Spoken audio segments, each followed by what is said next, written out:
The cab driver asked me twice if I had the right address. I told him yes, both times, with the calm certainty of someone who had cross-referenced the location against the save-the-date card, the formal invitation, and 3 separate text messages from my mother over the preceding 6 weeks. The venue was a converted Victorian warehouse in the West Loop, a place that hosted no more than 4 events a year and charged accordingly. I knew because I had considered using it for a client launch 2 summers ago and ultimately passed on the catering team. I remembered the exposed brick, the iron-framed windows, the way the light fell in from the west at golden hour. There was no light now. There was no anything. The building sat behind its ornamental gate in complete darkness, not the dim, pre-event twilight of a venue still finishing setup.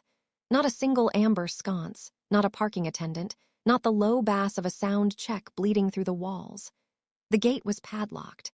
A paper notice from the city, dated 3 days prior, was taped to the iron bars, something about an ongoing utilities inspection. It had the particular laminated quality of official bureaucracy, but I did not stop to read it fully.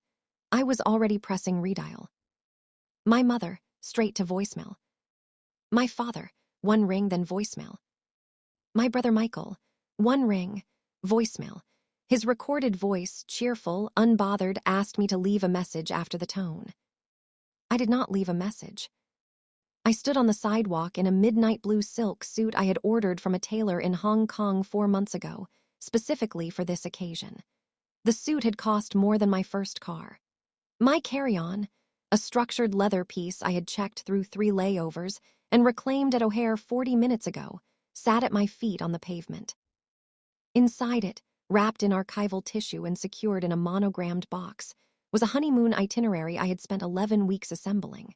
12 days across coastal Italy, private transfers, a villa outside Ravello, dinner reservations at restaurants that required a referral to book.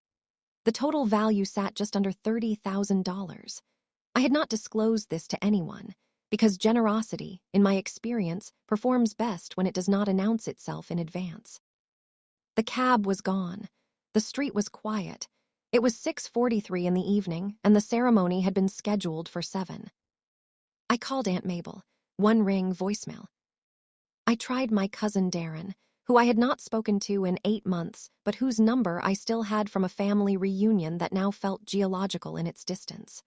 Straight to voicemail. The coordination required to route every call this way simultaneously, the advance agreement, the communal decision to let it ring once and drop, was not something that happened by accident.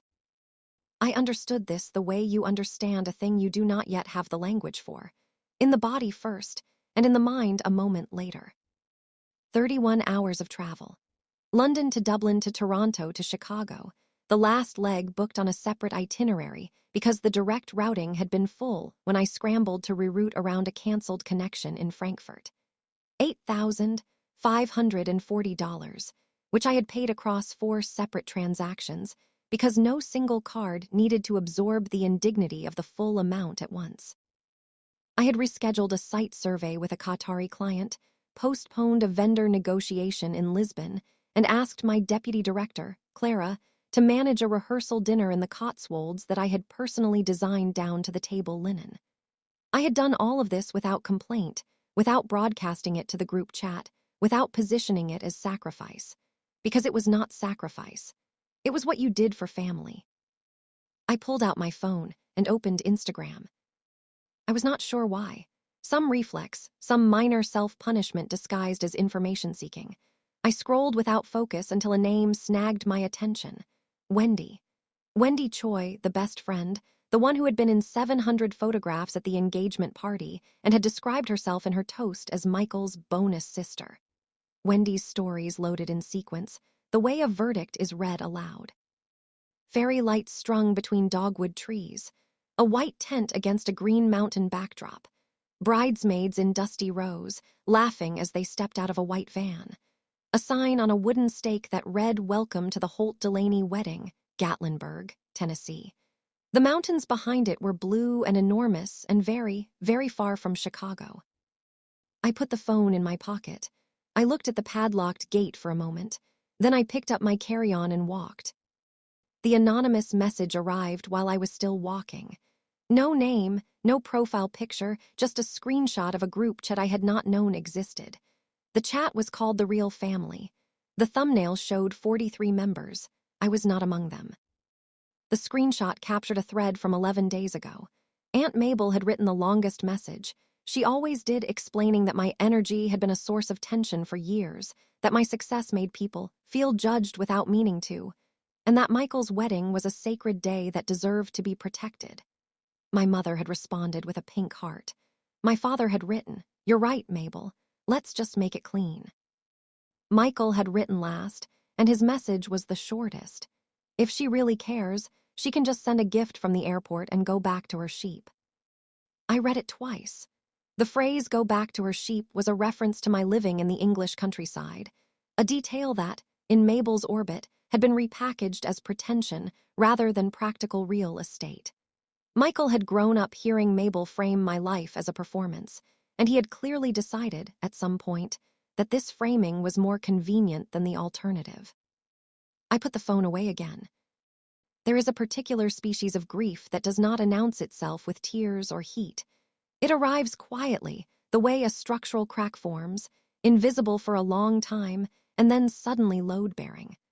I was aware of it the way you are aware of a change in air pressure, not dramatic, not nameable yet, but unambiguous.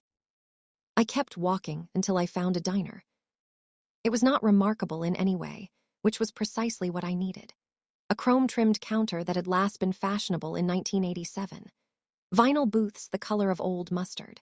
A laminated menu with photographs so faded the food was barely distinguishable from the backgrounds. The overhead lighting was the fluorescent kind that flatters nobody and hides nothing, and it hummed at a frequency just below perception that you only noticed when the room went quiet. A woman in her mid-50s, her name tag read Connie, brought me water without being asked and took my order without writing it down. Black coffee, cheeseburger. I chose both because they were the first things I read. And because making decisions requires an energy I was conserving. I sat in the booth for 2 hours. The coffee was thin and slightly burnt, and I drank 3 cups of it. The cheeseburger came on a white oval plate with a small hill of shoestring fries and 2 dill pickle slices tucked beneath the bun. I ate perhaps a third of it, not because it was bad, it was not bad, but because taste requires a kind of presence I could not locate. I chewed and swallowed and looked at the window, which showed me the street in reflection. A dark, wet ribbon of asphalt, a passing bus, my own face hovering somewhere in the glass like a woman waiting for something that was not coming. I thought about the 11 weeks I had spent building the honeymoon itinerary. I thought about the villa in Ravello, the private boat transfer, the dinner I had arranged at a restaurant where the chef was a former client of mine and had agreed, as a personal favor, to do a dedicated tasting menu for 2. I thought about the tissue paper in the monogrammed box, the particular shade of cream I had chosen because it photographed well and felt substantial in the hands. I thought about Michael at 13, in the hospital the night I donated blood during his surgery. About the birthday card he had sent me when I opened my first office, a yellow envelope, handwritten, that I had kept in a drawer for years. Connie came by with the coffee pot. I let her fill my cup. When the check came, $11.40, I left $100 on the table and did not wait for change. Outside, I stood on the sidewalk in the fluorescent bleed of the diner window. The carry-on was still with me. I walked half a block to a municipal rubbish bin, gray, utilitarian, the kind bolted to a post outside every transit stop in every American city, and I lifted the lid. I stood there for a moment, just a moment.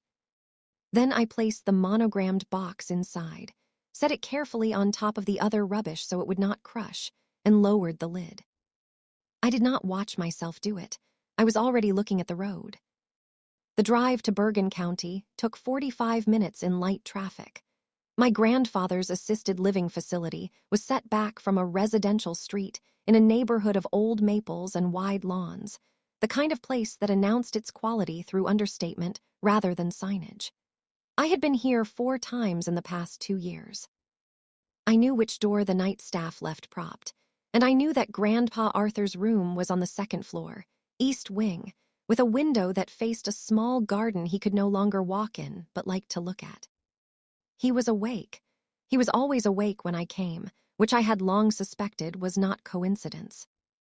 Arthur Holt was 90 years old and had built a manufacturing concern from a rented warehouse in 1962 into something that eventually employed several thousand people across 3 states. He had retired at 72, outlived his business partners, outlived his wife, and outlived most of his contemporaries, and he had done all of this with the compact, economical energy of a man who had never learned to waste a gesture. He was small now, diminished by age in the physical way, the way a good piece of furniture becomes more itself over time, its lines clarified by use. His mind was as sharp as it had ever been, maybe sharper, the way attention sharpens when the list of remaining time shortens. He looked at me when I came in. He looked at my suit, the silk, the cut, the small invisible signs of the journey, and then he looked at my face. "Sit down," he said. I sat. We talked for 40 minutes. He did not ask me to explain. I had called him from the diner, and he had listened without interrupting, which was how he had always listened. He told me about the morning in 1978 when a supplier had cheated him out of a contract worth 2 years of profit, and about what he had done with that information, and how long it had taken, and what the eventual resolution had looked like. He told it the way he told all his stories, without editorializing, without flagging the moral. He trusted me to extract it. Near the end, he said, "There's something in the closet, biometric, use your right hand." The safe was behind his winter coats, set into the wall at waist height. My palm print opened it on the first attempt. He had registered me during my last visit, explaining it as a practical matter, which I had accepted without pressing him. Inside was a manila envelope, thick, sealed with dark red wax. His initials pressed into it. I could see the notary stamps through the paper. "That goes home with you," he said. "Not to the hotel, home, tonight if you can manage it." "I can manage it." "I know you can." He was quiet for a moment. "I want you to know something, Mia. I watched you build your life from the beginning. When you were 24 and you had that first client, the one with the impossible demands, you remember, I watched you handle that. And I thought, there she is. That's the one who understands what this family was supposed to be." He looked at the garden window. "I'm sorry it took so long for the paperwork to catch up with my opinion." I held the envelope in both hands.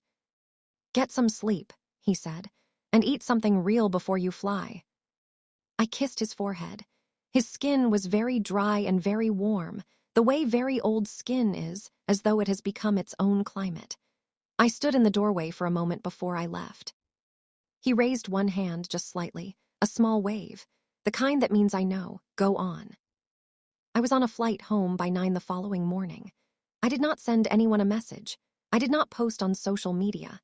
I did not respond to my mother's text, sent at 11:15 the previous night, when the wedding would have been concluding, which read, "Hope you found your way. There was a flooding issue at the original venue. We tried to reach you." I had no technical objection to this sentence. I simply had no response. Over the following 6 weeks, I worked. I extended a contract with a hospitality group in Dubai. I hired a senior logistics director I had been recruiting for 8 months. I began work on a partnership with a heritage travel company in Kyoto that, if it came through, would represent the largest expansion in the company's history. I ran in the mornings on the lanes behind my house, through hedgerow and mud and the particular gray-green light of the English countryside in autumn, and I found it pleasant in the way that deliberate forward motion is always pleasant. I did not think about the wedding, precisely. I thought about it the way you think about a scar, aware of it, not consumed by it. The envelope stayed in my study, in the locked drawer of my desk, beneath my passport and a folder of early company documents I had kept for sentimental reasons I had never examined too carefully. I did not open it again. I did not need to. I had read every page in the cab on the way to O'Hare. In the gray pre-dawn, while the city was still deciding whether to wake up. I knew what it said. I knew what it meant. On the 42nd evening, I was sitting on my glass balcony. It was a Thursday, clear and cold. The kind of night where the stars are visible and the countryside smells of wood smoke and something almost coastal. And I was reading a proposal from my Kyoto partners when my phone began to vibrate. It did not stop. I set the proposal down. I picked up the phone and looked at it without unlocking the screen. The notifications stacked in columns. Calls from my mother, my father, Michael, Aunt Mabel, two cousins whose names I had not thought of in months. Text messages, 12, 15, 20, filling the preview window until the numbers blurred. A voicemail from a number I recognized as a Manhattan area code. I unlocked the screen. I opened Michael's most recent message. It was long, longer than anything he had sent me in years, possibly longer than anything he had ever written to me. He mentioned Grandpa Arthur. The facility had called to say he had passed peacefully in his sleep, sometime that afternoon. And then he described, in escalating and increasingly specific detail, the chaos of the preceding hours. The family had driven to the estate attorney's Manhattan office that same evening. The senior partner, a Mr. Henry, had informed them, with what Michael described as unnecessary precision, that every copy of Arthur Holt's last will and testament held by any family member was a superseded draft and therefore legally unenforceable. That the sole executable original had been distributed per Mr. Arthur Holt's explicit instruction. That any challenge to the document's validity would need to be directed to the primary beneficiary and sole executor, as named therein. Michael's message ended with the house. The purchase, which was apparently scheduled to close in 3 weeks. And then the twins, a detail delivered late in the message, almost parenthetically, as though he understood on some level that leading with it would have been a worse calculation. He wrote, "Mia, I know what we did was wrong. I know I can't take it back. But you know me. You know I'm not a bad person. I went along with it and I shouldn't have. Please, I'm asking you as your brother." I read it twice. Then I set the phone on the small iron table beside my chair, face down. The Pinot Noir was from a producer in the Willamette Valley, a bottle I had brought back from a sourcing trip in the spring, the kind of wine that rewards attention rather than demanding it, dry and precise with a finish that was neither sweet nor bitter, but simply long. I poured the last inch into my glass and held it. The countryside was very quiet. There were stars. Somewhere across the fields, an owl called once and did not call again. I thought about Grandpa Arthur's hand, raised slightly as I left his room. I know, go on. I thought about the diner, the fluorescent hum, Connie filling my coffee without asking, the cheeseburger I could not quite taste. I thought about the gray municipal bin, the monogrammed box set carefully inside, the lid coming down. I was going to execute his will exactly as written. Every clause, every restriction, every allocation, and every deliberate omission. Not as punishment, or not only, but because it was what I had been asked to do by the one person in my family who had understood, clearly and without equivocation, what it meant to build something from nothing and to protect it from people who only noticed its value once it was nearly theirs to lose. I would be fair, I would be thorough, I would be completely, immovably correct. But not tonight. Tonight, the texts could stack. The voicemails could fill. Michael could sit with his house purchase and his incoming twins and his message sent and unread, in the particular silence of a person who has said everything they can say and must now wait for an answer that may not come in any form they recognize. I turned my phone off. I held my wine. The stars were very clear, and the night was very cold, and I had nowhere else to be.